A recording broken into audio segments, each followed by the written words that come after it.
நமது மெய்ப்பரும் நமது மீட்பரும் நமது ஆண்டவருமாகிய இயேசு கிறிஸ்துவில் பிரியமான உறவுகளே, நாள்தோறும் வத்திக்கான் வானொலியின் நிகழ்ச்சிகளை அருள் ஒளி இணையதளம் வழியாக உங்களுக்கு நாங்கள் ஒளிபரப்புகின்றோம்.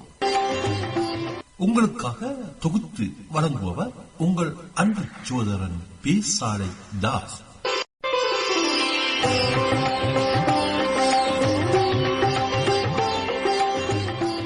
லௌதேத்தூர் இயேசுஸ் கிறிஸ்துஸ். இயேசு கிறிஸ்துவுக்கு புகழ். தமிழ் கூறும் நல்லுலகில் வாழும் அனைத்து அன்புள்ளங்களுக்கும் வத்திக்கான் வானொலியின் வணக்கம். இறைவன் உங்கள் உள்ளத்தையும் இல்லத்தையும் தன் அன்பாலும் அருளாலும் அமைதியாலும் இன்றும் என்றும் நிரப்புவாராக.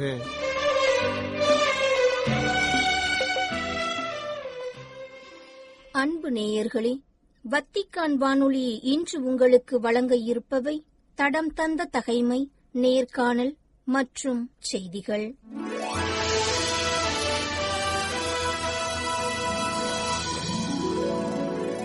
தடம் தந்த தகைமை. ஆண்டவரின் சினத்திற்கு ஆளான அரசர் தாவீது.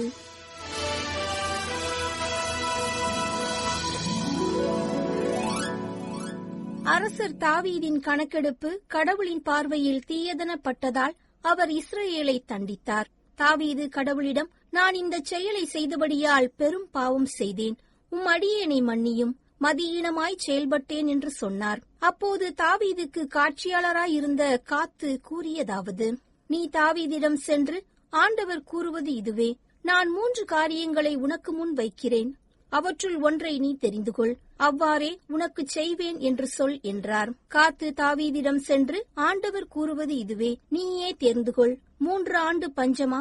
உன் எதிரிகளின் வாளுக்கு அஞ்சி 3 மாதம் அவர்கள் முன் ஓடுவதா? இஸ்ரேல் நாடெங்கும் சாவுண்டாகும்படி ஆண்டவரின் தூதர் 3 நாட்கள் நாட்டில் வரவிருக்கும் ஆண்டவரின் வாளான கொள்ளை நோயா? இப்போது என்னை அனுப்பியவருக்கு பதிலளிக்குமாறு முடிவை கூறும் என்றார். தாவீது காத்தை நோக்கி, நான் மிகவும் இக்கட்டான சூழ்நிலையில் உள்ளேன், ஆண்டவர் கையில் நான் சரணடைவதே மேல்.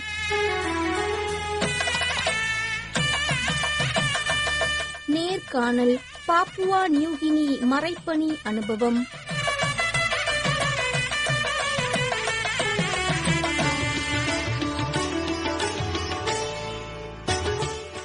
மறைப்பணி என்பது எல்லாருக்குமானது. அது எவ்வித சோர்வுமின்றி மீண்டும் மீண்டும் மக்களை நோக்கிச் சென்று அவர்கள் இறைவனை சந்திக்க வர அழைப்பதாகும் என்பதை 2024ஆம் ஆண்டு மறைப்பணி தினத்திற்கான செய்தியில் எடுத்துரைத்தார் திருத்தந்தை பிரான்சிஸ். இயேசுவின் நற்செய்தி அறிவிப்பிற்காக தங்களிடம் இருப்பதையெல்லாம் துறந்து கண்டம், நாடு, ஊர், மொழி, உறவுகள் என அனைத்தையும் விடுத்து மறைப்பணியாற்றும் மறைப்பணியாளர்களுக்கு எவ்வளவு நன்றி எடுத்துரைத்தாலும் சொல்லில் மாளாது. வாழ்வின் அனைத்து சூழல்களிலும் நற்செய்தியின் சான்றுகளாக ஒவ்வொரு கிறிஸ்தவரும் செயல்பட வேண்டும் என்று வலியுறுத்தும் திருத்தந்தை பிரான்சிஸ் அவர்களின் கருத்துக்களுக்கிணங்க நாமும் மறைப்பணியாளர்களாக வாழ அழைக்கப்படுகின்றோம். அவ்வகையில் பாப்புவா நியூகினி எனும் சிறிய தீவு நாட்டில் மறைப்பணியாற்றி வரும் அருள் தந்தை வர்கீஸ் கிளிட்டஸ் அவர்கள் இன்று தனது மறைப்பணி அனுபவங்களை நம்முடன் பகிர்ந்து கொள்ள உள்ளார். அமலமரி தூதுவர் சபையின் அருள் பணியாளராக கடந்த 2011ஆம் ஆண்டு அருள் பொழிவு செய்யப்பட்ட தந்தை அவர்கள் புனேயில் இறையியலில் இளங்கலை பட்டமும் கோவூரில் தத்துவ இயலில் முதுகலை பட்டமும் பெற்றவர். ஆப்பிரிக்காவின் எத்தியோப்பியா பகுதிக்கு மறைப்பணியாளராக முதலில் அனுப்பப்பட்ட தந்தை அவர்கள் 6 ஆண்டுகள் அங்கு சீரும் சிறப்புமாக பணியாற்றினார். அதன்பின் 2018ஆம் ஆண்டு பாப்புவா நியூகினி எனும் தீவு நாட்டிற்கு மறைப்பணியாற்றச் சென்று அங்குள்ள புனித ஸ்தேவான் கத்தோலிக்க ஆலயத்தின் பங்கு குருவாக இன்று வரை பணியாற்றி வருகிறார். தந்தை அவர்களை அவரது மறைப்பணி அனுபவம் பற்றிய கருத்துக்களை பகிர்ந்து கொள்ள எம் வத்திக்கான் வானொலி நேயர்கள் சார்பில் அன்புடன் அழைக்கின்றோம். வணக்கம் தந்தை கிளிட்டஸ் அவர்களே. பாப்புவா நியூகினி பகுதிக்கு மறைப்பணியாற்றச் சென்ற உங்களது அனுபவம் பற்றி கூறுங்களேன். எனது அன்பான வத்திக்கான் தமிழ் வானொலியின் நேயர்களே மற்றும் இந்த நிகழ்ச்சியில் பங்கு கொண்டு கேட்டுக் கொண்டிருக்கும் உங்கள் அனைவருக்கும் என்னுடைய இனிய வணக்கங்கள். 2018ஆம் ஆண்டு பாப்புவா நியூகினியா நாட்டிலுள்ள போர்ட் மோரஸ்பி என்று அழைக்கப்படும் உயர்மறை மாவட்டத்திலிருந்து கர்தினால் ஜான் ரிபாத் அவர்கள் எங்கள் சபை நிறுவனர் தந்தை ஃபாதர் ஜே.இ. அருள்ராஜுக்கு இமெயில் மூலம் செய்தி ஒன்றை அனுப்பி மறைபரப்பு பணி செய்ய குருக்கள் தேவைப்படுகின்றது. எனவே எங்களுக்கு உதவி செய்ய வாருங்கள் என்று கேட்டுக்கொண்டார். இந்த செய்தியானது கடவுளின் வார்த்தையைப் போல் இருந்ததாலும், மேலும் திருத்தூதர் பணி 16:9 சொல்லப்படுவது போல மெசிடோனியாவுக்கு வந்து எங்களுக்கு உதவி செய்யும் என்ற அழைப்பை போன்றிருந்ததாலும் அந்த செய்திற்கு இணங்கி குருக்களை அனுப்புகிறேன் என்று எங்கள் நிறுவனர் தந்தை பதிலளித்தார். பிறகு என்னை சந்தித்து இதை பற்றி என்னோடு பகிரவும் என்னை அங்கே மிஷனரியாக போகவும் கேட்டுக்கொண்டார். முதலில் தயங்கினாலும் பிறகு யோவான் 15:16 சொல்வது போல, நீங்கள் என்னை தேர்ந்து கொள்ளவில்லை, நான் தான் உங்களை தேர்ந்து கொண்டேன் என்ற வார்த்தையை மனதில் கொண்டு நான் அந்த நாட்டிற்கு செல்ல ஒப்புக்கொண்டேன். பிறகு என்னோடு 2 பேர் சேர்ந்து ஒரு 3 பேர் கொண்ட குழுவாக 2018 ஆண்டு ஜூன் மாதம் அனுப்பப்பட்டோம். முதல் முறையாக பங்கு தந்தை என்ற பெயரில் பலவிதமான கனவுகளோடு கொள்ளை அழகும் இயற்கை வளங்களும் பலமொழி பேசி ஆன்மீக தாகத்தோடு வாழும் மக்களை தன்னகத்தே கொண்ட the land of paradise, the land of expect the unexpected என்று செல்லமாக அழைக்கப்படும் இந்த பாப்புவா நியூ கினியா என்னும் சிறிய தீவு நாட்டிற்கு ஜூன் 22 காலடி எடுத்து வைத்தோம். என்னதான் எங்களுடைய வாழ்வில் கஷ்டங்கள் இருந்தாலும் கடவுளுடைய ஆசீரும் அருளும் எங்களோடு ஒவ்வொரு நாளும் இருந்ததை உணர முடிந்தது. எங்களுடைய களப்பணியில் இறங்கி மக்களுடைய ஆன்மீக தேவைகளையும் அன்றாட தேவைகளையும் புரிந்து கொண்டு அதை பூர்த்தி செய்வதற்கு வேண்டிய அயராது உழைத்தோம். நாங்கள் இந்த பங்குகளுக்கு வருவதற்கு முன்பு ஏறக்குறைய 4 ஆண்டுகளாக அங்கே குருக்கள் யாரும் கிடையாது. எனவே இந்த 4 ஆண்டுகளாக இறைவனின் வார்த்தையை கேட்பதற்காகவும் ஒப்புரவு அருள் சாதனத்தை பெறுவதற்காகவும் அருள் சாதனங்களை பெறுவதற்காகவும் குருக்கள் இல்லாததால் பிரிவினை சபைகளில் கத்தோலிக்க மக்கள் போய் சேர்ந்தார்கள். அதன் பிறகு நாங்கள் அங்கே சென்ற பிறகு மக்கள் எங்களை தேடி வந்து சந்தித்து அவர்களுடைய அனைத்து பிரச்சனைகளையும், குறிப்பாக ஆன்மீக தாகத்தில் உள்ள அனைத்து பிரச்சனைகளையும் எங்களிடத்தில் சொன்னார்கள். அதன் பிறகு அவர்களுக்கு அன்று ஆன்மீகம்தான் முதலாக தேவைப்பட்டது என்பதை உணர்ந்து அதற்காக வேண்டிய அனைத்து முயற்சிகளையும் எடுத்து ஆன்மீகத்தை கொடுத்து கொண்டிருக்கின்றோம். அங்கு நீங்கள் மக்களுக்கு என்ன மாதிரியான பணிகள் செய்து கொண்டிருக்கின்றீர்கள் என்று எங்களுடன் பகிர்ந்து கொள்ள முடியுமா? ஒவ்வொரு நாளும் காலையில் திருப்பலி நிறைவேற்றுகின்றோம். இதற்கு முன்பு காலையில் திருப்பலி கிடையாது, ஞாயிற்றுக்கிழமைகளில் மட்டும்தான் திருப்பலி இருக்கும். எனவே நாங்கள் வந்த பிறகு ஒவ்வொரு நாளும் காலையில் திருப்பலியும் மாலையில் ஜெப ஆராதனையும் கூடிய நற்கருணை ஆராதனையும் அறிமுகப்படுத்தப்பட்டுள்ளது. மேலும் எங்கள் பங்கு 56 வருடங்களாக இருந்தாலும் மக்கள் ஜெபமாலை ஜெபிப்பதற்காக ஒரு குரோட்டோ இருக்கவில்லை. எனவே நாங்கள் அழகான ஒரு குரோட்டோவை அமைத்து அங்கே ஒவ்வொரு நாளும் மாலை வேளையில் ஜெபமாலை ஜெபித்துக் கொண்டு வருகின்றோம். முதலாக எங்கள் பங்கில் உள்ள அனைத்து குடும்பங்களுக்கும் சென்று அவர்களோடு உட்கார்ந்து அவர்களோடு பேசி அவர்களுடைய கஷ்டங்கள் நஷ்டங்களை எல்லாம் கேட்டறிந்து அவர்களுடைய வீட்டில் திருப்பலி ஆற்றியும் ஜெபமாலை செய்தும் அவர்களோடு இருந்து அவர்களுக்காக ஜெபித்து வந்து கொண்டிருக்கின்றோம். அது மட்டுமல்லாமல் இங்கே பொதுவான கல்லறைகள் கிடையாது. எனவே ஒவ்வொரு வீடுகளுக்கும் தனித்தனியாக சென்று இரவும் பகலும் நடந்து அவர்களுடைய வீட்டில் உள்ள கல்லறைகளை எல்லாம் மந்திரித்து அவர்களுக்கு ஒரு ஆன்மீக தாகத்தை பூர்த்தி செய்து கொண்டிருக்கின்றோம். மேலும் சிதறுண்டு கடந்த இளைஞர்களையும் சிறுவர்களையும் ஒன்றி திரட்டி திரு அவையானது இவர்களுக்கான திரு அவை என்பதை அவர்களுடைய மனதில் விதைத்து அவர்களுடைய நம்பிக்கையை அதிகப்படுத்தவும் விவிலியத்தின் மேல் உள்ள தாகத்தை வளப்படுத்தவும் இளைஞர்கள் முகாம் என்று ஒவ்வொரு வருடமும் நாங்கள் முகாம்கள் நடத்தி கொண்டு வந்திருக்கின்றோம். நாங்கள் வருவதற்கு முன்பிருந்த குருக்கள் கிளை பங்குகளில் வருடத்திற்கு ஒரு முறையோ அல்லது 6 மாதங்களுக்கு ஒரு முறைதான் சென்று திருப்பலி நிறைவேற்றுவார்கள் ஞாயிற்றுக்கிழமைகளில். ஆனால் நாங்கள் சென்ற பிறகு ஒவ்வொரு மாதமும் கண்டிப்பாக கிளை பங்குகளில் திருப்பலி ஆற்ற வேண்டும் என்று எண்ணி நாங்கள் கிளை பங்குகளில் ஞாயிற்றுக்கிழமைகளில் திருப்பலி ஆற்றிக் கொண்டிருக்கின்றோம். மேலும் எங்கள் பங்கின் பாதுகாவலர்கள் திருவிழா மற்றும் பொதுவான திருவிழாக்கள் வரும்பொழுது வெகு தொலைவிலிருந்து ஏறக்குறைய 83 கிலோமீட்டர் தொலைவிலிருந்து வருகின்ற மக்களுக்கு தங்க இடம் இல்லாததால் மரங்களுக்கு அடியிலும் மற்றவர்களின் வீட்டிலும் பள்ளிக்கூடங்களிலும் தூங்குவார்கள். எனவே அவர்களுக்கு சமூக கூடம் ஒன்று கட்ட வேண்டும் என்று எண்ணி நல்லுள்ளங்களின் உதவியோடு சமூக கூடம் ஒன்றையும் கட்டியுள்ளோம். இதற்கு பிறகு ஒவ்வொரு முறையும் மக்கள் பங்கின் தேவைகளுக்காக திருவிழாக்களுக்காக ஒன்றாக வரும்பொழுது இந்த சமூக கூடத்தில் ஓய்வெடுத்து மகிழ்ச்சியோடு செல்வார்கள். அது மட்டுமல்லாமல் 3 கிளை பங்குகளில் உள்ள கோயில்களை புதுப்பித்திருக்கின்றோம். மேலும் மக்களுக்கு சுத்தமான குடிநீர் இல்லை என்பதை உணர்ந்து மற்றவர்களின் துணையோடு ஒவ்வொரு கிளை பங்கிற்கும் வாட்டர் டேங்க் தண்ணீர் தொட்டிகளை வாங்கி பொருத்தியுள்ளோம். அதன் மூலம் மக்கள் சுத்தமான குடிநீரை பருகிக் கொண்டிருக்கின்றார்கள். அங்கே மின்சாரம் இல்லாததாலும் பாம்பின் தொல்லைகள் அதிகமாக இருந்ததாலும் இரவு வேளைகளில் யாருமே வெளியே வரமாட்டார்கள். குறிப்பாக ஜெபமாலை ஜெபிக்கவும் மாலை வேளைகளில் உள்ள அனைத்து ஆன்மீக காரியங்களில் பங்கெடுக்கவும் மக்கள் தயங்குவார்கள். எனவே அவர்களின் பயத்தை போக்குவதற்காக நல்லுள்ளங்களின் உதவியோடு சோலார் சிஸ்டம் ஒன்றை வாங்கி பங்கு தந்தையின் வீட்டில் பொருத்தி அதிலிருந்து மக்களும் பயனடையுமாறு செய்திருக்கின்றோம். கல்வி ரீதியாக 8, 10 மற்றும் 12ஆம் வகுப்புகளில் தேர்ச்சி பெறாத மாணவர்களுக்கு உதவி செய்யும் பொருட்டு ஃபோர்ட், அதாவது ஃபிளெக்சிபிள் ஓப்பன் டிஸ்டன்ஸ் எஜுகேஷன் என்று அழைக்கப்படும் கல்வியை கொடுத்து கொண்டிருக்கின்றோம். இதன் மூலம் பள்ளிக்கூடங்களில் தேர்ச்சி பெறாத 100 மாணவர்களுக்கு மேல் பயன்பெற்று வருகின்றார்கள். எலிமெண்டரி மற்றும் பிரைமரி பள்ளிக்கூடங்களுக்கு சென்று அவர்களுக்கு தேவையான ஆன்மீகத்தை கற்றுக் கொடுத்து வருகின்றோம். குறிப்பாக மறைக்கல்வி பாடங்களை எடுத்துக் கொண்டிருக்கின்றோம்.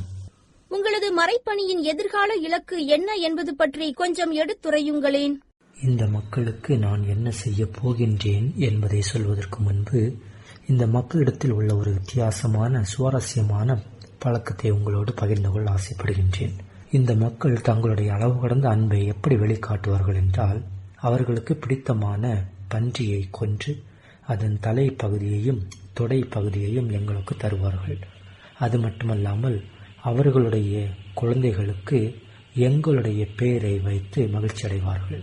இந்த வகையில் என்னுடைய பெயரை ஓர் ஆண் குழந்தைக்கும் ஒரு பெண் குழந்தைக்கும் வைத்திருக்கின்றார்கள். இதை நினைத்து பார்க்கும் பொழுது மனம் மிகுந்த பூரிப்படைகின்றது. அது மட்டுமல்லாமல் நான் ஆண்டவரில் பெரும் மகிழ்ச்சி அடைகின்ற ஒரு காரணம் என்னவென்றால், இந்த பங்கின் 56 ஆண்டுகால வரலாற்றில் 4 வருடங்களுக்கு மேல் பணி செய்த 2வது குரு நான் தான்.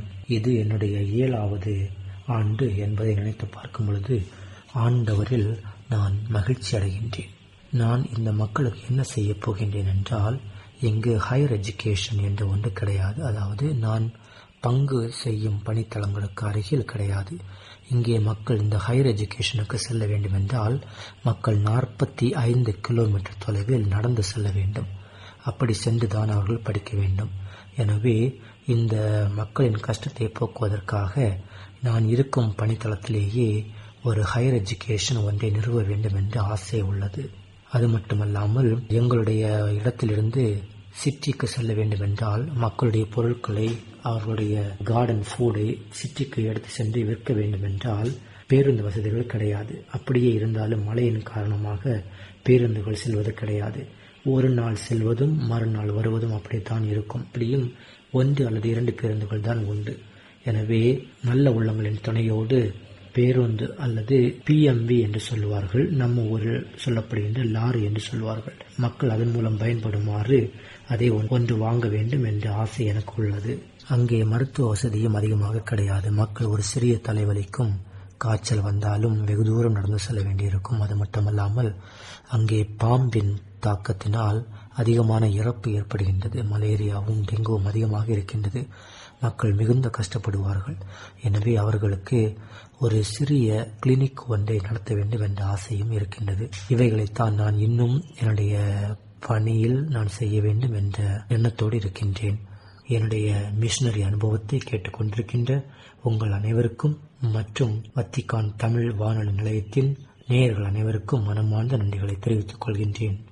ஆண்டவர் உங்கள் அனைவரையும் நிறைவாய் ஆசீர்வதிப்பாராக. நன்றி தந்தையே. மிக அருமையாக எளிமையாக உங்களது மறைப்பணி அனுபவங்களை எங்களுடன் பகிர்ந்து கொண்டீர்கள். உங்களது மறைப்பணி சிறக்க எம் வத்திக்கான் வானொலி நேயர்கள் சார்பில் வாழ்த்துக்களும் ஜெபங்களும்.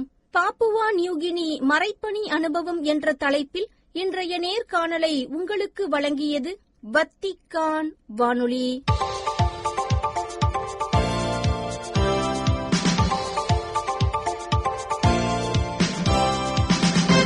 செய்திகள். அருள் பணியாளர்கள் அனைவரும் தங்களது வாழ்வில் திரு நற்கருணைக்கு முதலிடம் கொடுத்து மறைப்பணியாற்ற வேண்டும் என்றும், இறை மக்களை கவனித்துக் கொள்ளவும் திரு அவையில் ஒற்றுமையை வளர்த்தெடுக்கவும் அருள் பணியாளர்கள் அழைக்கப்படுகின்றார்கள் என்றும் எடுத்துரைத்தார் திருத்தந்தை 14ஆம் லியோ.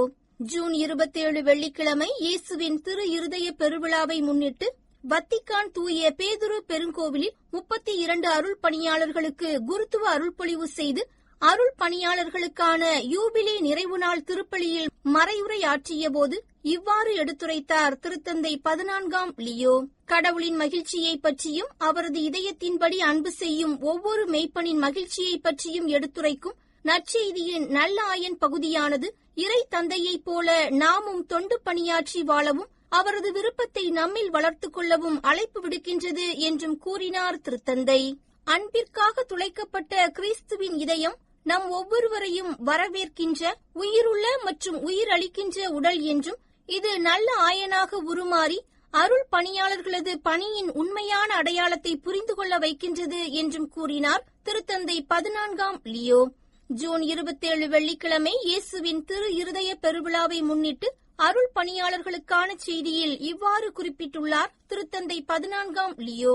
இறை இரக்கத்தில் ஆர்வம் உள்ளவர்களாகவும் அவரது குணமளிக்கின்ற, உடன் வருகின்ற, மீட்கின்ற, அன்பின் மகிழ்வின் சாட்சிகளாகவும் நாம் இருக்கின்றோம் என்று குறிப்பிட்டுள்ள திருத்தந்தை அவர்கள் இயேசுவின் திரு இருதய பெருவிழாவானது இறை மக்களின் பணிக்கு நம்மை அர்ப்பணிப்பதற்கான முழுமையான அழைப்பினை புதுப்பிக்கின்றது என்றும் குறிப்பிட்டுள்ளார். கிறிஸ்துவின் நண்பர்களாக மாறுவது என்பது திறமைகளில் மட்டுமல்ல, உறவிலும் உருவாகுவதாகும் என்றும் அருள் பணித்துவ வாழ்விற்கான உருவாக்க பயிற்சி என்பது அறிவை பெறுவது மட்டுமல்ல, இதயம், மனம், சுதந்திரம் ஆகிய மூன்றையும் உள்ளடக்கிய முழு ஆளுமையையும் கொண்டு இறைவனுடன் நெருங்கிய நட்பை ஏற்படுத்தும் ஒரு பயணமாகும் என்றும் கூறினார் திருத்தந்தை 14ஆம் லியோ.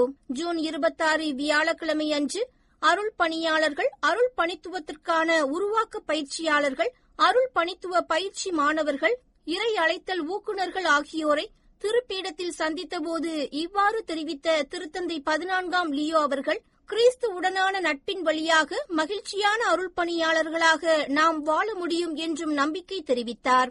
அருள் பணியாளர்களுக்கு அருள் பணித்துவ வாழ்வின் அடித்தளமாக கிறிஸ்து உடனான நட்புதான் அமைந்துள்ளது என்பதை அவர்களுக்கு சுட்டிக்காட்டினார் திருத்தந்தை. ஒருங்கியக்கம் என்பது ஒரு பாணி மற்றும் ஒரு மனப்பான்மை. இவை நாம் திரு அவையாக இருக்க உதவுவதோடு பங்கேற்பு மற்றும் ஒன்றிப்பின் உண்மையான அனுபவங்களை பெற ஊக்குவிக்கிறது என்று கூறினார் திருத்தந்தை 14ஆம் லியோ. ஜூன் 26 வியாழக்கிழமை ஆயர் மாமன்றத்தின் பொதுச் செயலக உறுப்பினர்களை திருப்பீடத்தில் சந்தித்தபோது இவ்வாறு தெரிவித்தார் திருத்தந்தை 14ஆம் லியோ. முன்னதாக அவர்கள் அனைவரையும் வரவேற்ற திருத்தந்தை தான் மையமாக கருதும் ஒருங்கியக்கம் பற்றிய தனது எண்ணங்களையும் பகிர்ந்து கொண்டார். மறைந்த திருத்தந்தை பிரான்சிஸ் அவர்கள் பலமுறை திருத்தந்தை புனித 6ஆம் பவுல் அவர்களை குறிப்பிட்டு ஆயர் மாமன்றத்திற்கு ஒரு புதிய உத்வேகத்தை அளித்துள்ளார் என்றும் கூறினார் திருத்தந்தை. ஆசியாவில் பெரும்பான்மையான மக்கள் காலநிலை நெருக்கடியை பற்றி அறிந்திருக்கவில்லை என்று தான் உணர்வதாகவும், ஆசிய ஆயர் பேரவை கூட்டமைப்பின் ஒரு பகுதியாக இருக்கும் மனித மேம்பாட்டு அலுவலகம் மக்களை மேலும் விழிப்புணர்வு அடையச் செய்வது முக்கியம் என்றும் வலியுறுத்தியுள்ளார் ஆயர் ஆல்வின் டி சில்வா. ஜூன் 27 வெள்ளிக்கிழமை வெரிதாஸ் வானொலி நிகழ்விற்கு வழங்கிய நேர்காணலின் போது இவ்வாறு எடுத்துரைத்துள்ளார் மும்பை உயர் மறைமாவட்ட முன்னாள் துணை ஆயர் ஆல்வின் டி சில்வா. ஆசிய கண்டம் முழுவதும் உள்ள பெரும்பாலான மக்களுக்கு காலநிலை நெருக்கடி குறித்து நன்கு தெரியாது என்ற தனது கவலையை வெளிப்படுத்தியுள்ள ஆயர் சில்வா அவர்கள் திருத்தந்தை பிரான்சிஸ் அவர்களின் லவ்தாதோ சி, இறைவா உமக்கே புகழ் என்ற சுற்றுமடல் தன்னுள் ஆழமான தாக்கத்தை ஏற்படுத்தியது என்றும், சுற்றுச்சூழலை பாதுகாக்கவும் பராமரிக்கவும் தொடர்ந்து பணியாற்ற தன்னை தூண்டியது என்றும் பகிர்ந்து கொண்டுள்ளார் ஆயர் தி சில்வா.